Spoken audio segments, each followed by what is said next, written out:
In a game with possibly the longest name in the history of the world, Shaun and I took a look at Castlevania Lords of Shadow Mirror of Fate HD. That's right, it's in HD now. This game came from the 3DS. Gone are the days of 3D. In are the days of HD. Shaun, what did you think of this one? I like Castlevania. I like Simon Belmont. I got a soft spot in my heart for this series. Simon's Quest, come on. So good. So good.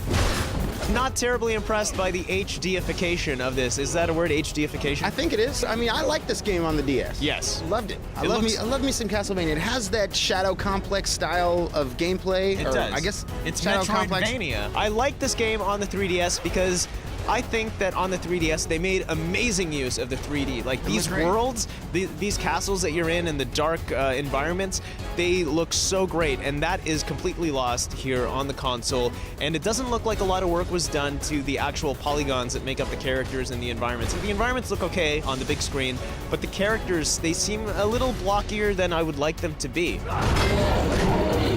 But what I like about this game is that it's a return to the 2D side-scrolling Castlevania that I like from my childhood. I was a big fan of Castlevania on the NES. Super Castlevania. Simon's Quest, Oh my Castlevania God. 2. Come on, that was my original go-to. There are so many great Castlevania games. Unfortunately, I think in recent years, I didn't really like Lords of Shadow because it felt a little more like now we want to be God of War.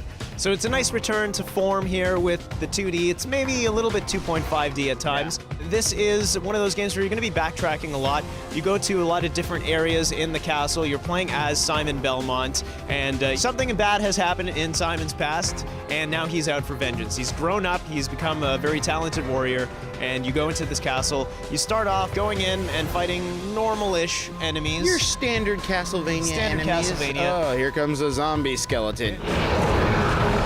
What I liked about this game were the exploration elements. What I didn't like is that it doesn't feel like there's a lot of exploration because the map is telling you exactly where you need to go all the time. I didn't mind the fact that it told me whether or not that I was 100% complete with a room. So there's a little, is that icon gold? Yeah. That means I got everything. I mean, a lot of people by now have played Metroidvania style games, and it's nice to see Castlevania is still going strong or maybe limping on as the years go by. I'm excited to see the full HD version of, hey, this didn't come from a handheld, this was built for the consoles, especially now that we have new consoles. Yeah. Your happiness is coming, like.